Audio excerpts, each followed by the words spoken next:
मिस्र के शहर शर्म उल शेख में इसराइल और हमास के दरमियान बिलवास्ता मुज़ाकरात, यरगमालियों की रिहाई, इसराइली फौज के गजा से इनखला समेत मुख्तलिफ उमूर पर बातचीत, मुआहदे पर जल्द पेशरफ्त चाहते हैं, तर्जुमान व्हाइट हाउस की गुफ्तगू।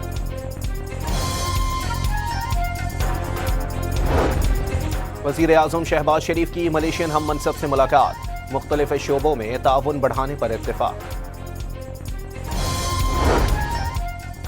वज़ीर आला पंजाब के बयानात पर पीपल्स पार्टी का पार्लियामेंट में फिर एहतजाज, दोनों ऐवानों से वॉकआउट, पीपल्स पार्टी क़यादत से माफ़ी मांगी जाए, सेनेटर शैली रहमान का मुतालबा। असद कैसर का पीपल्स पार्टी को हुकूमत के खिलाफ तहरीक अदम एतमाद लाने का मशवरा, पीटीआई की जानिब से साथ देने की पेशकश भी कर दी।